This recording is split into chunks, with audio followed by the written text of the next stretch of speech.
So hello, on this channel we talk about independent spirituality and folk magic for free spirits. My name is Aster, and in today's video we are going to talk about witching in the city. And I have thought about this topic a long time ago. I wrote this down in Trello in September 2022. It was almost 3 years ago, and only now I am filming this. So I was very much thinking about this theme back in 2022 because back then I was living in Paris, and it is like one of the biggest cities in the world. Today I live in the suburbs, which takes me a little bit closer to things like nature and silence, but I did get to practice within a busy city, and I have a few things that I would like to share with you that could make your practice a little bit more, complete if you are living like an urban environment. And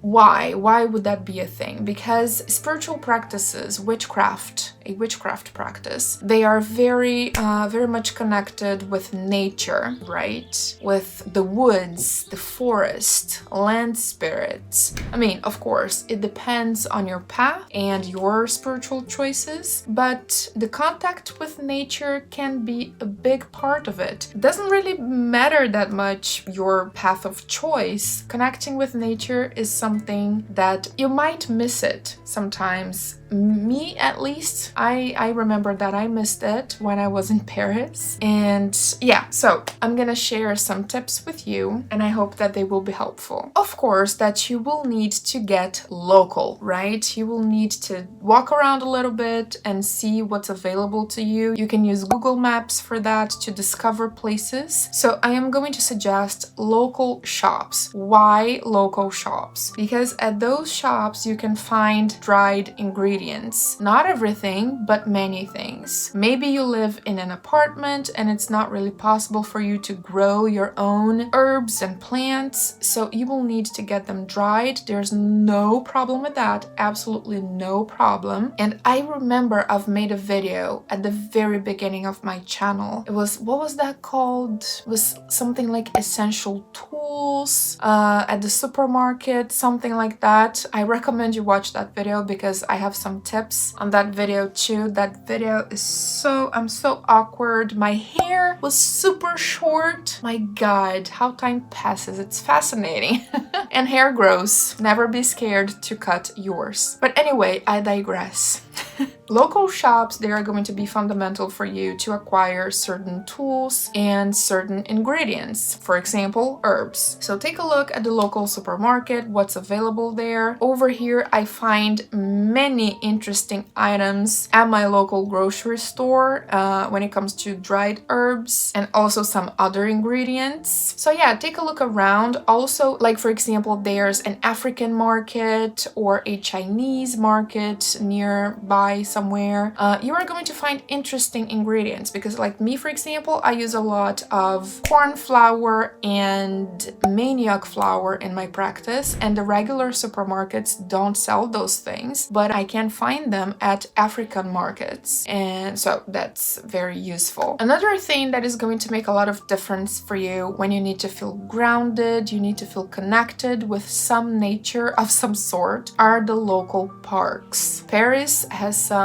amazing parks, for example, Parc Monceau, Parc du Luxembourg, Tuileries, and yeah, many others. So the local parks, they are going to make a lot of difference. And there's also the small parks that aren't really known or anything, neighborhood parks. So when you need to feel grounded, go to a local park, touch some leaves, touch some grass, walk barefoot a little bit, sit down, take a look at the plants that are around, the trees that you have there. They can become plant allies, and you can connect with those plant spirits, but you need to know what's available to you. Every time I move somewhere, I discover new plants. The place where I was living before, which was also the suburbs, I found I had nightshade, I had yew, I had, what else? Lots of pine. So take a look around at what's available available to you. There was chamomile, also wild chamomile. Over here where I'm living now, I've found honeysuckle, a lot of stinging nettle, a lot of it. Dandelion. Dandelion is very common in this area. And when I was living in Paris, each park had different plants. So things like juniper, certain flowers, certain trees. So take a look around and see what are the plants and trees available at your local parks. Just remember to not treat those plants and trees as mere ingredients. Remember that they are living things and there's a spirit in there. Try to connect with those spirits and feel them. Another thing that, of course, I couldn't avoid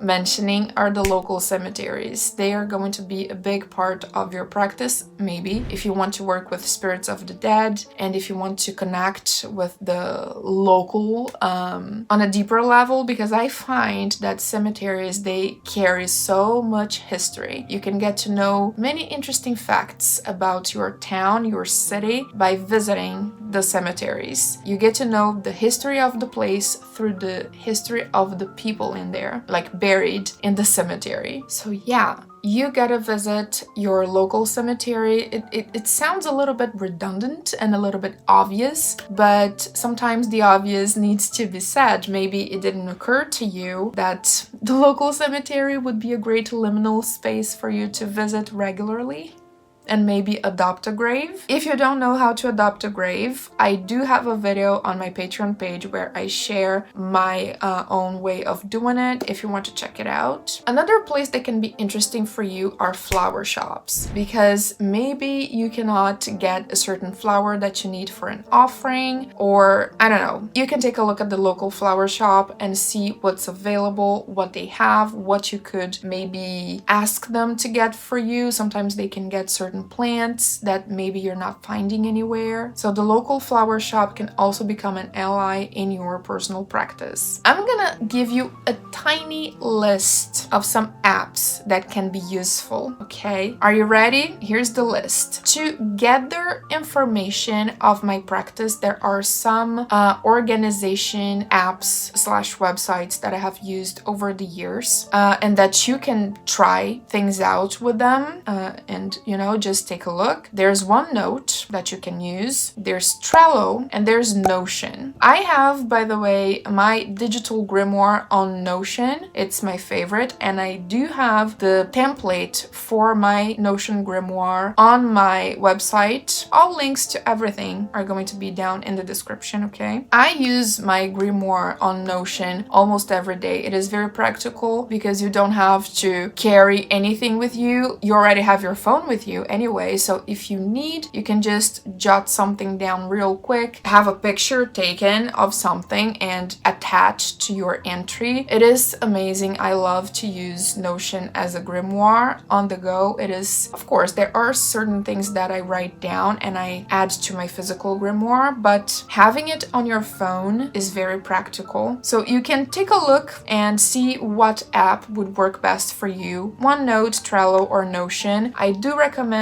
you to have a digital version of your grimoire, because it doesn't matter where you are going to have the important notes with you, and if something comes up, if you find something and you want to write it down, you will be able to do that also. The local library can also be another important place for you to visit regularly, because by visiting your local library, you will have access to books that talk about your area, that talk about your city, the history, the things that have been going on there, where the city is coming from, what's the past of the city. And you can discover things like particular plants that are native to that area, or maybe, I don't know, gems and crystals and other types of things like that can be found particularly in that area. Maybe there's a beach, and then at that beach or in a lake or in a river, there's a certain combination of minerals that you cannot find anywhere else and that you you can use in a special way in your practice because it's something unique from your area. You see, it is very important to get creative and get out of the house to investigate what's available to you. And the cities, they also have many interesting things available if you take the time to look around. Of course, sorry for the noise, my flatmates are doing the laundry. It's amazing how they always go do something while I'm filming. It's like clockwork.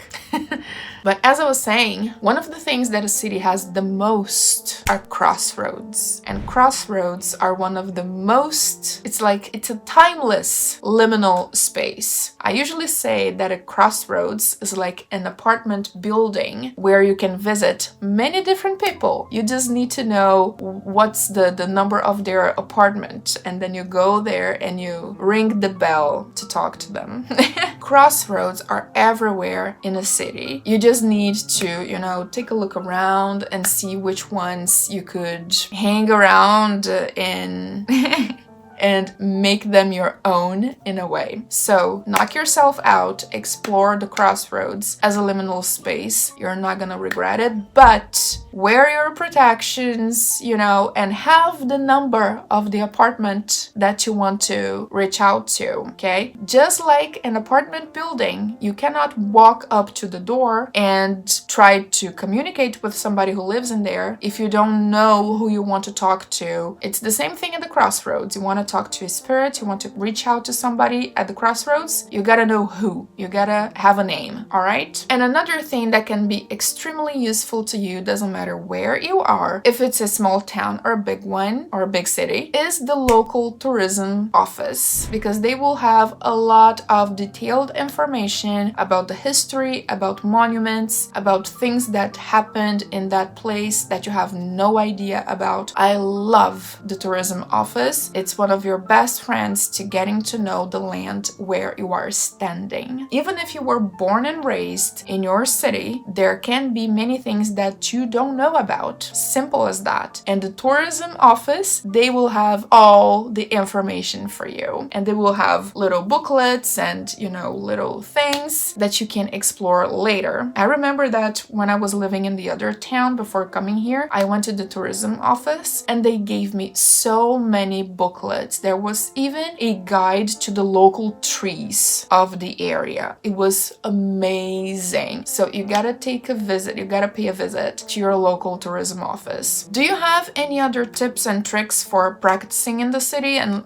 not feeling that you're missing out on anything because you're not in the middle of the forest or something? If you have any other tips that you use in your own practice, please share them in the comments so other people can learn a little bit more. If you think that I may have missed something, don't hesitate to share some extra bits of information in the comments for other people to gain some knowledge, okay? And remember, practice makes perfect, even more so in the city. So let's get witching. Thank you for watching, and I'm gonna see you in the next one. Bye bye.